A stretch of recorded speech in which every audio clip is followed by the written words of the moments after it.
The carnival buzzes with joy as Jessica and Dan celebrate their wedding anniversary, capturing a perfect moment together. Unbeknownst to them, a group of thugs nearby snaps a candid photo, breaking the intimate atmosphere. Dan, sensing something's wrong, immediately confronts them with a mix of determination and restraint. "Would you mind deleting it?" Dan's voice is firm but controlled. The thug's response is cold and dismissive. "Yeah, I do," he retorts, deliberately uploading the photo to social media with a taunting smirk. Jessica tries to calm Dan, urging him to let it go. Dan, caught between confrontation and peace, remains frozen, absorbing the humiliation. Despite the public embarrassment, Dan chooses dignity over conflict. He walks away, his pride bruised but intact. Back home, the moment replays in his mind like a haunting loop. It's not that he can't defend himself, he simply values the peaceful life he and Jessica have built more than a momentary confrontation. A top car salesman in Buffalo, New York, Dan is the pride of his dealership. Today is special, their wedding anniversary, and he's prioritized this moment over work, declining his boss's request to take company photos. Rushing home, he's greeted by Jessica and their 3 children, Nina, Kyle, and Max.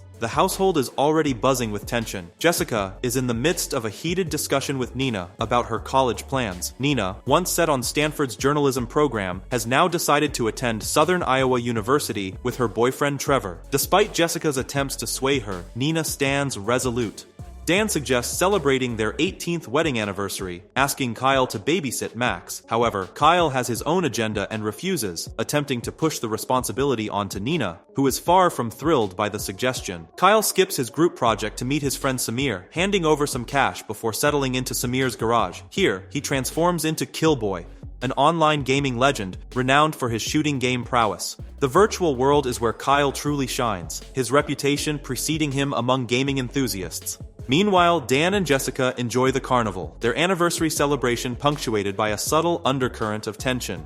Jessica's frustration simmers beneath the surface. She's tired of Dan's predictable nature and longs for spontaneity, particularly when it comes to family vacations. After a few exhilarating rides, Dan surprisingly agrees to plan their next family getaway. Jessica's excitement bubbles over, sealing their moment with an intimate kiss. On the way home, Jessica reassures Dan about the earlier confrontation with the thugs. She knows his aversion to violence and wants to protect him. Yet, a subtle layer of disappointment lingers in her heart, hoping he might have stood up for himself. Back home, Dan smoothly changes Max's diaper and slides into bed, mumbling to Jessica about how he should have kicked the guy's ass, a comment that draws a playful laugh from her. The next day, Jessica channels her frustrations through boxing, her sanctuary as a full-time mom navigating the complex challenges of family life. During her workout, she accidentally strikes a woman named Gwen. Apologetic and vulnerable, Jessica explains her underlying stress about her husband's lack of family engagement and vacation planning. Gwen, understanding and professional, reveals herself as a travel agent. Before catching her flight, she hands Jessica her business card, offering to help plan the perfect family vacation.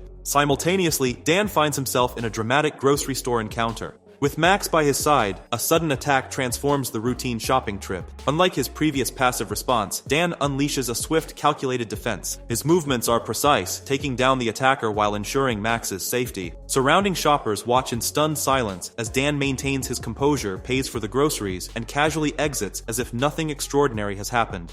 Returning home, Dan reveals a hidden side of himself by opening a secret compartment. Inside, a chilling collection of guns, expired passports, and stacks of cash tell a story far removed from his seemingly ordinary life. Panic rising, he urgently contacts his old colleague Augie to arrange new identities for his family, hinting at a looming threat. Augie drops a bombshell. Dan's former boss, McCaffrey, has been actively searching for him. The recently posted photo online could potentially expose Dan's location. Without hesitation, Dan offers $500,000 for new identities and arranges a clandestine meeting in Las Vegas within 3 days. Augie is stunned, expressing serious concern that Dan's family remains oblivious to his mysterious past. "You can't run from McCaffrey's mercenaries with a family that knows nothing," Augie warns, urging Dan to reveal the truth before it's too late. At Nina's school, he discovers she's no longer working at the magazine. A helpful student reveals she quit months ago, now spending time at the stadium with friends. When confronted, Nina's frustration bubbles over. "You never even read my articles," she challenges, exposing the deeper emotional distance between them. Next, Dan tracks down Kyle at Samir's garage, immersed in his online gaming world. A quick scolding, and Kyle is ushered into the car. With all children collected, Dan picks up Jessica from the hospital, announcing an impromptu Las Vegas vacation, precisely the spontaneous trip she'd been hoping for. But danger lurks close behind. A black van begins tailing them, though Dan keeps this information from his unsuspecting family. At his work showroom, he discovers a tracking device underneath the car. In a calculated move, he secretly plants the device on a colleague's vehicle, suggesting a high-speed test drive to throw off their pursuers. "Get on the freeway, open her up, and if you get a ticket, it's on me." Meanwhile, at Dan's house, McCaffrey and his 3 henchmen are frustrated by their inability to track the family. No credit card records, no social media presence. Dan has meticulously covered their tracks. McCaffrey, convinced that Dan is hiding something significant, orders his men to continue the relentless search. During their hotel stay, Dan's carefully orchestrated plan begins to unravel when Kyle carelessly posts a photo with fans on social media. Recognizing the immediate threat, Dan urgently tells his family they must keep moving. What follows is a tense night spent in their vehicle. 3 motorcyclists working for McCaffrey soon begin their relentless pursuit. Dan, ever the protective father, cranks up the music to mask the impending danger from his unsuspecting family. Little Max, seemingly oblivious to the tension, giggles endlessly. One of McCaffrey's men attempts to shoot Dan, but he returns fire with precision, neutralizing the threat. Another pursuer grabs onto the car, only to be ingeniously taken out when Dan resourcefully stuffs Max's baby bottle into his helmet, sending him tumbling onto the road. With a final strategic maneuver, Dan rams his car into the last motorcycle, eliminating the final pursuer. Jessica stirs awake, hearing an explosion. Dan smoothly deflects her concern, claiming it was merely a pothole they'd hit. He drives through the night, eventually stopping at a plantation to rest. As dawn breaks, Nina awakens and realizes they've arrived near her desired destination. She passionately argues to visit Southern Iowa University and meet her boyfriend Trevor. After some heated discussion with Jessica, Dan reluctantly agrees. On campus, a tender moment unfolds between Kyle and Nina. Kyle candidly shares his concerns about her relationship, admitting he misses the Nina who was once closer to the family. Touched by his genuine care, Nina softens and thanks him. Meanwhile, Dan listens intently as Jessica shares memories of her past as a pole vaulter, revealing the dreams she abandoned after a leg injury. Though Dan yearns to reciprocate by sharing his own hidden story, he restrains himself, especially when he notices a suspicious man carrying a briefcase approaching nearby. Approaching the man, Dan discovers he's supposedly a German corn seed salesman searching for his daughter. However, Dan's instincts kick in. He subtly tests the man's authenticity by engaging him in German, attempting to verify whether he's truly who he claims to be, or potentially one of McCaffrey's operatives. Jessica watches in surprise, witnessing a side of her husband she's never seen before, fluently speaking German and displaying an unexpected layer of complexity. When the suspicious man opens his briefcase revealing genuine corn seeds, Dan momentarily relaxes his guard. That split second of calm shatters as one of McCaffrey's henchmen attempts to shoot him. With lightning-quick reflexes, Dan dives into a nearby laboratory, where a heart-pounding confrontation erupts. Dan swiftly subdues McCaffrey's attacker, his movements precise and calculated. Meanwhile, Nina experiences her own emotional ambush at the school dormitory. Walking into Trevor's room, she discovers him in a compromising position with another girl. Shocked and heartbroken, she returns to the van in tears. Dan, sensing her pain, attempts to comfort her. Recognizing she doesn't need another parental lecture, he takes a different approach. Instead, he teaches Nina a martial arts technique, a move designed to inflict intense but temporary pain. Empowered by her newfound technique, Nina confronts Trevor. She strategically uses the move, capturing his pained expression in a photograph. The act brings her a sense of catharsis and unexpected empowerment. Returning to the van, she feels a newfound appreciation for her father. The family continues their journey to Las Vegas, with Nina taking over driving duties in Colorado. She shares a moment of vulnerability with Dan, apologizing for abandoning her school magazine and promising to resume her role as editor. She quietly thanks him for keeping this secret from Jessica. In Las Vegas, Dan plans to reveal his mysterious past to Jessica. However, Kyle interrupts with a deeply personal revelation about his online gaming persona. He explains how Killboy provides him confidence he lacks in real life, passionately arguing that gaming requires intelligence and quick reflexes. Kyle challenges Dan to a laser tag match with high stakes. If he wins, Dan can't restrict his gaming. If he loses, he'll quit. Unaware of Dan's exceptional weapon skills, Kyle agrees. The outcome is predictable. Dan effortlessly defeats Kyle, who feels dejected until his father offers comfort with a supportive hug. After checking into their hotel, Dan meets Augie at the bar. Together, they secure new passports and plane tickets to Vancouver, another step in their elaborate escape plan. Dan returns to the hotel room, meticulously preparing for dinner with Jessica while discreetly arming himself. He explicitly instructs the children to remain in the room. However, Kyle, Nina, and Max, true to their adventurous spirits, promptly ignore his directive and sneak out to explore the hotel's online gaming area. One of McCaffrey's vigilant men spots the family in Las Vegas. At the gaming area, Kyle encounters a professional player named Ren, who extends an invitation to meet other gamers at a restaurant. During dinner, Dan attempts to unveil the truth about his past. A seemingly innocuous moment occurs when the waiter addresses them in French, triggering an instinctive response from Dan. Jessica watches in astonishment, discovering her husband's unexpected linguistic prowess, a hidden talent she'd never known existed. Lacking the courage to fully disclose his mysterious background, Dan begins speaking in French. Though Jessica comprehends nothing, she finds his passionate, incomprehensible speech utterly captivating. His mysterious eloquence becomes an unexpected source of attraction. Kyle finds himself in a unique situation. Ren requests he substitute in an online game, allowing Ren to chat with Nina. Unbeknownst to them, McCaffrey's operatives observe from a distance, their presence a looming threat. Upon returning to their hotel room, Dan and Jessica are momentarily deceived by strategically placed mannequins mimicking their sleeping children. Jessica, sensing an opportunity for intimacy, creates a romantic atmosphere with music and a love mist. The romantic moment shatters dramatically. Dan spots a laser sight and reflexively dodges an incoming bullet. In a swift counterattack, he hurls a wine bottle and fires his weapon, igniting the attackers. When McCaffrey's subordinate Coogan takes Jessica hostage, Dan's response is instantaneous and precise. He throws a knife with deadly accuracy, striking Coogan in the eye and rescuing Jessica. Rushing to the children's room, Dan discovers they've vanished. His search leads him to the online gaming venue. Kyle emerges triumphant from the online gaming competition, securing the MVP title. Jessica and Dan arrive at the gaming area to collect Kyle and the others, seeking momentary safety.